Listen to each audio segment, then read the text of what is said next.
I yield 3 minutes to the gentlewoman from Minnesota, the ranking member of the Defense Subcommittee, Ms. McCollum. The gentlelady is recognized.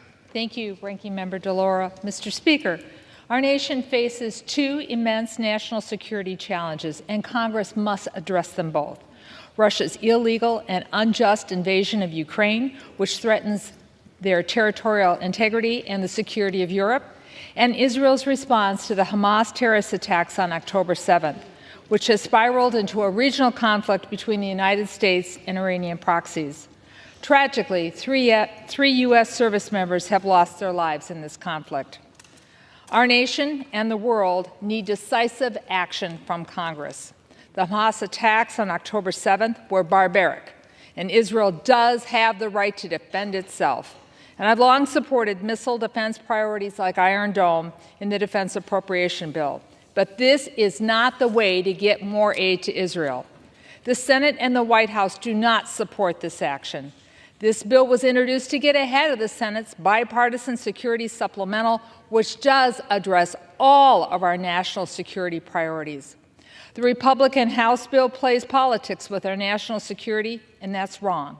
It's a non-starter for those of us who seriously want to address these crises in a comprehensive manner. And here's how we do that. We do provide assistance to Israel, but it's equally important to get more life-saving humanitarian aid into Gaza, because if we don't, the situation for civilians will continue to deteriorate.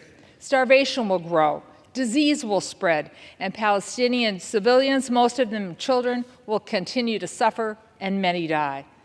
Because Israel's security situation will worsen if we don't do the humanitarian aid.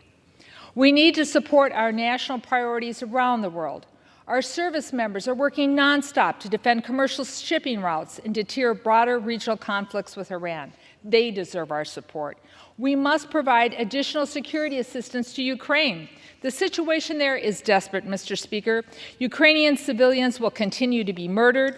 Their military faces serious shortage of ammunition, and we must remedy that. Congress cannot afford to ignore any of these challenges because America cannot afford to ignore them. We must lead, and the Republican majority, in my opinion, is failing to do just that. If we fail here, the national security consequences we will face abroad are: we will leave both Israel and U.S. troops in the Middle East in a more dangerous position when it comes to Iranian activities. We will condemn more Palestinian civilians in Gaza to die. And we will doom the Ukrainian people to face a dark future with their democratic aspirations crushed by Putin's boot.